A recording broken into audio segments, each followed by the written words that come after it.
It's been just a couple of years now since AI art generators have burst onto the scene, and quite quickly, most people have come to an opinion on the technology, often a very strong opinion, and actually often quite a negative opinion, at least among people who are artistic, who want to have a career in creating art, or perhaps already do have a career in creating art. I think that there's something threatening about this technology. Something feels not quite right about it. Like it's taking something as personal and emotive as artwork and transforming it into a commodity. And I've seen people use adjectives such as soulless or slop to describe the things that AI creates. Now, I'm not here to argue that AI does have a soul. I think that's kind of a complicated metaphysical question that I want to completely sidestep. And I don't even want to necessarily argue that AI is better at creating art than artists are. I think that right now it certainly isn't, at the very least. Instead, what I want to talk about is that sense of threat, that sense of fear that I think a lot of artists feel. Because my view is, and I know this is perhaps a minority view, but my view is that AI artists are not going to replace us. In fact, I think that AI is actually going to be really positive for artists and for art in general, and I think it's actually going to lead to a world that has more artists in it, not fewer. Now, how could I possibly justify that opinion? It might seem kind of crazy on the face of it, certainly because, we've already seen stories of individual people who have already lost their jobs because of AI. For example, I've seen stories of people who say, I was a graphic designer at a company, and what they did was they took all of the graphics designs I've made in the past, or that the entire team has made in the past, and fed them into an AI, trained the AI, and now any work that perhaps used to take an entire team of designers to create can now be created by a single AI-assisted designer. And perhaps in the future, as this AI gets stronger, you might not need any graphic designers in the company at all. And there are people who are going through this and who are losing their jobs and who are in a state of, I would say, crisis, I think, wondering, are their skills going to be useless in the future? And are they going to have to change career? And I think that this sense of fear on that level is justified. I absolutely understand why people feel it. And I think especially in the shorter term, let's say the next few years, these concerns are real, and we should try and do what we can to help people in these situations. But I think that over the longer term, we're going to see the reverse happen. And I will explain why I think that's the case. But first, let's just quickly touch on this idea of stopping AI art. Can it be stopped? Is it a good thing to stop it? All of these art generating systems are based on neural networks, which is an AI technology, and they were actually originally invented by accident. What happened was researchers were trying to invent machines that could see, and that's really important for things like, for example, self-driving cars, or to be honest, any kind of robot that you can imagine needs to be able to see to get around the world. And seeing is not so simple as just pointing a camera at something, that's more like looking. In order to see, you have to be able to take all of that data that the camera is streaming into you and convert that data into objects and concepts, ideas, spaces. And then you can use those concepts to pilot the robot around the world. It was found at some point that if you take one of these computer vision neural networks and you more or less run it backwards, instead of going from image to a description of what's in the image, you go in reverse, you flow backwards through the network. You're able to go from a description of an image to a new generated image. And the first AIs that did this were kind of trippy. They were, seeing, like, if you had an AI that was trained to tell the difference between different faces, then what you would see when it is run backwards is it would plant faces onto every single object in the world around it, and it would look a little bit strange and disturbing. But once people realized this, once it became known to people that you could create an image generation algorithm like this, some serious effort and research started to be put into it, and very quickly more and more powerful image generators were invented. And that's what's led to the AIs that we see today, like DALL-E or Midjourney. So if left alone, that is to say if we do absolutely nothing, then I think we can expect to see, first of all, computer vision technology will improve because we need it for robots and everybody wants robots. They are, to a certain extent, I think, the future of humanity. Certainly they're the future of industry. And so if we're going to improve our technology for vision, we're likely to also improve our technology for the reverse, that is, for creating images. So I think it's kind of guaranteed that effort is going to be put into improving this technology more and more and more over time. And I can think of two basic ways in which it could potentially be stopped, and indeed in which people are already trying to stop it. And the first of these is to say, hang on a minute, no, you're not allowed to use my artwork for training purposes. You cannot allow your AI to look at my art, learn how to create it, and then create something better than what I can create, or at least good enough to put me out of work. And the hope is that if enough artists sort of band together and say, no, we object to training, then the AIs won't be able to get the data they need to improve, and human artists will stay on top. And I understand why people are coming up with this strategy, but I just think it's not going to succeed, in part because of this connection between AI art generators and computer vision systems. At the end of the day, these are sort of the same task, and we're able to train these robots how to see using purely photographs. And that means, in turn, that it should be possible to train an AI to create photorealistic artwork at the very least, using only photographs. And photographs are something that we can get endless amounts of. There's no shortage of, cameras in the world or things to photograph. The question is then just, can they make that leap from being a photorealistic art generator to being a stylized one? And what we've seen already from AIs is that some of these more powerful AIs can learn to translate a style from one artist into another using just a single image as training. And so if there are any artworks that the AIs are allowed to use in their training, then it should be possible to create a wide range of different artworks. So I think stopping it from that perspective is just not going to succeed. And secondly, we could try to stop it legally. We can go through the court system and come up with an argument that says, this is breaking copyright or this or that or the other, and try and get it banned or curtailed at the very least through that means. And this could be more fruitful as an approach, except for the fact that there's many different countries in the world and they all have different legal systems and also different priorities. And if we say, hey, in the USA or in the UK where I live, you're not allowed to use any artworks in training your AIs, well, in China it will be allowed probably, or many other countries, or who knows where, the Cayman Islands or something. And so I think that stopping it legally is also unrealistic and not going to happen. So in summary, I think this technology is bound to get better, and I think there's nothing we can do to stop it. Perhaps we can slow it down slightly, but that's about the best we can hope for.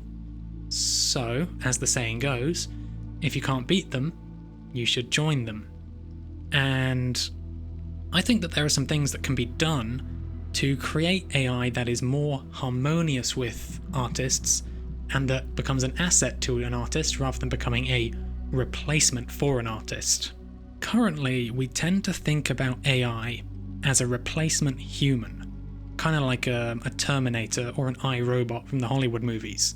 The AI is like a person and it sort of walks into your office and says, you're gone, you're fired. Okay, maybe it's not physically in a robot like that, but perhaps it walks into your digital office and digitally fires you because it can do your job instead of you. And it's understandable that we think of the AIs this way because the current set of art AIs really do act this way. They entirely replace the artist, basically going from scratch into a completed image in a single shot. And there's very limited interactivity for the artist to get in the middle of that and influence the artwork as it goes. But I think that this is actually a reflection of the limits of current AIs. I think that it reflects the fact that these AIs are currently not very good. And as they improve, I think it will become more possible to be collaborative with the AI, because it will become better at understanding instructions we give it. If we say to the AI, ooh, I don't actually want it quite like this, I wanted it a bit more like that, then a smart AI will be able to say, I got you, I can make the change. Or think of it another way, if you put in a doodle, you can then say, hey, AI this up, make it look nicer. And the AI will be able to do it, and you'll be able to then go back and forth collaborating with it to get it to be just the way that you want it to be. And there's some precedent for this already. You can think about, for example, the content-aware fill, or the content-aware scale tools inside of Photoshop. These things can modify a photograph quite quickly and easily by using AI to remove the bits of the image that are less interesting or insert things that are plausible in their place. And I think that more of these AI tools are going to be invented and shipped to people as time goes on.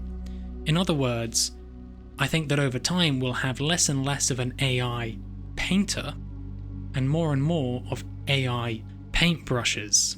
The difference being that they are tools that you can work with to a greater or a lesser degree, instead of being sort of pseudo people that just replace artists entirely.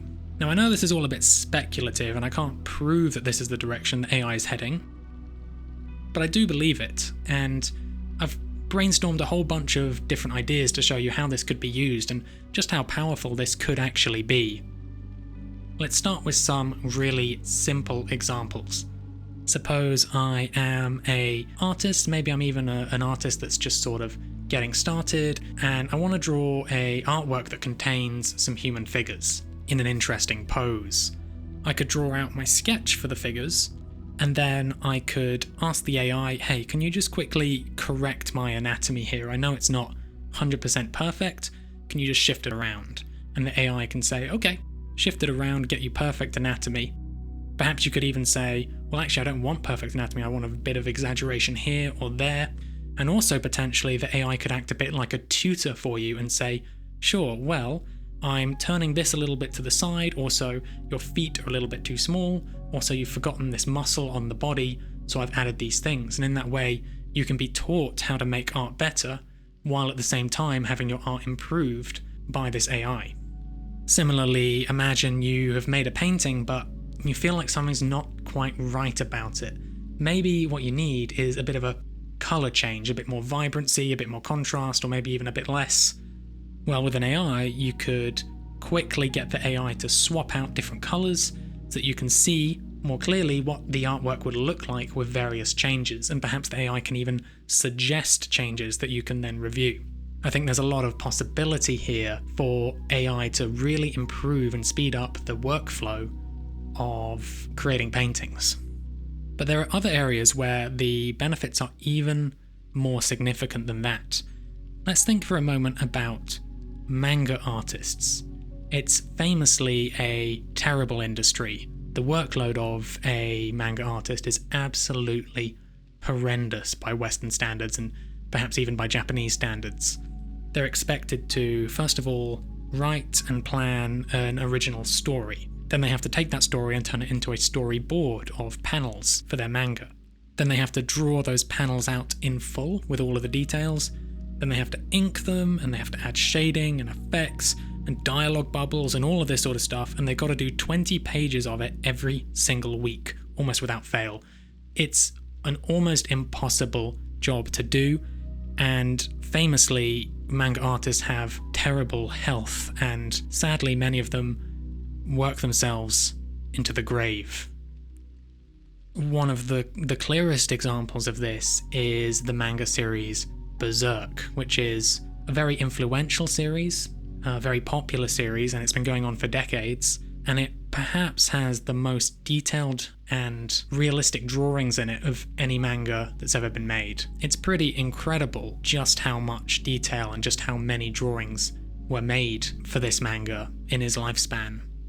But regrettably, he wasn't able to finish it because he passed away from a heart attack at a relatively young age. And so the story is sort of left in limbo. His assistants are attempting to finish it, But even then, they're able to put out 1 or 2 chapters a year, which means it could take, 100 years to finish it at this point, because they all have other projects that they need to be working on as well. If it was possible to train an AI on the art style of Berserk, and I know it would have to be a very powerful and a very skilled AI in order for people to accept this as, work on par with the original author, or at least good enough to pass for that. But if it was possible, it would mean that Berserk could actually be finished. The team of assistants could still plan the story, draw out all of the panels, and perhaps even put quite a bit of detail into the panels, but then that remaining extra bit of detail, which could take hours and hours and hours for a human to do, could be put out in a flash by an AI. And you'd have to make revisions to it, of course, but it would make it possible to finish this story. And more broadly, AI usage in manga, especially if artists are able to sort of train the AI to emulate their own style, it would allow manga artists to have decent standards of living. And I think that could be a huge win. But it's not just the creation of 2D artworks like paintings or manga that this is going to affect. Imagine, for example, that you are a skilled 2D artist, but what you'd like to do is create some 3D models of your artworks, maybe so you can 3D print them or do various other fun things with them. But the problem is, that's a whole different skill set. Being good at creating a 2D image doesn't mean you're even remotely skilled at creating a 3D model of that image. So perhaps AI could help here, allowing 2D artists to bring their artwork to life more easily, making it more physical, more present. Alternatively, imagine that you are a 3D artist and you're really good at sculpting, and perhaps you're really good at animating too, but there are these tedious steps in between making a sculpture and doing an animation. Firstly, you have to rig the sculpture, which means inserting bones into it and getting it all ready for animation. And secondly, you have to texture the sculpture, and that means taking all of its surfaces and unwrapping them onto a 2D plane, and then you have to paint onto that 2D plane in order to get the texture onto the model. It's a very tedious process, and very few people really enjoy that. So with all of this, perhaps an AI could help you, and you can get to the fun parts, the interesting parts of your job more quickly. And if you're animating a large crowd of people, maybe it could handle that for you as well, animating the background characters so that you can focus on the 1 or 2 in the foreground that really matter for the story that you're telling. Or here's a slightly more left field example. Imagine that you are an author and you write books. Most books that you find in a bookstore today have no illustrations in them. And that's mainly because illustrations are expensive. At the end of the day, you either have to paint them yourself, which again is a different skill set to writing a story, or you're going to have to hire somebody else to make the illustrations. And that can cost you a lot, and it could eliminate any profits that your book is likely to make. But just imagine instead what an AI-empowered author would be capable of. They could do simple doodles of what's happening in their book, and then the AI could turn this into beautiful illustrations for the book. And with the collaborative element, they'd be able to make sure that those illustrations, first of all, look pretty good, but also secondly, really communicate the vision that the author has for the book. And I know that not everyone would want this. Lots of people like the fact that books don't have illustrations, but I think lots of other people would appreciate more illustrations in books. I think it could be fun. Now, taking that one step further, let's imagine instead that you are a film director. Right now, if you want to make a big film with a lot of stuff that happens in it, it could take hundreds of people and probably millions of dollars to produce.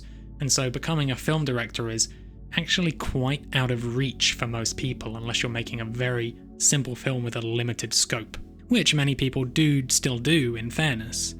But with AI, if you have a suite of AIs that are all powerful enough, perhaps a single director or a small team of people, if they have a strong enough idea for a movie, would be able to create something really special without having to spend those millions of dollars. And I think that that would result in much more interesting movies instead of the same sort of repeated blockbuster tropes and plot lines that we see recycled over and over again. Having said all of that, I think that the biggest benefits could actually be found in my own artistic discipline, which is video games. Think about, for example, Oblivion. It's a fairly old game now, an RPG in the Elder Scrolls series, and when I first got that game and played that game as a child, I thought, wow, this is incredible. This world is so realistic, you can go anywhere, talk to anyone, it almost feels like there are no limitations, you can do anything that you can imagine. Of course, the game does have loads of limitations in it, but at the time it didn't feel that way to me because it was so far ahead of all of the other competition. It was the most fully realised video game world I'd ever seen.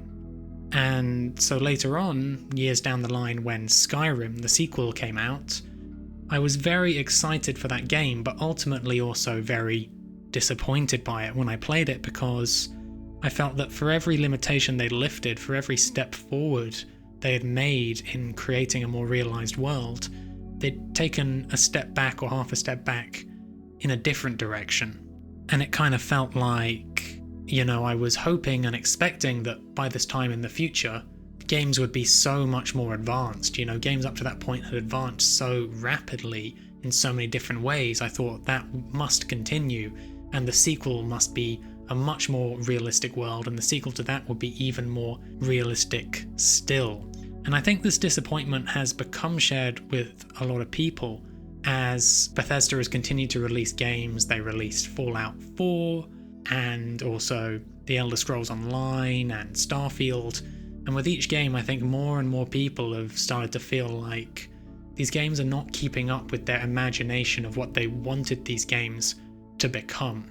And similarly, we could look at Elden Ring, which is one of the most popular games of recent years. It has an enormous, intensely detailed world. But when the game came out, the developer said, "This is our limit. We simply can't create another Elden Ring anytime soon.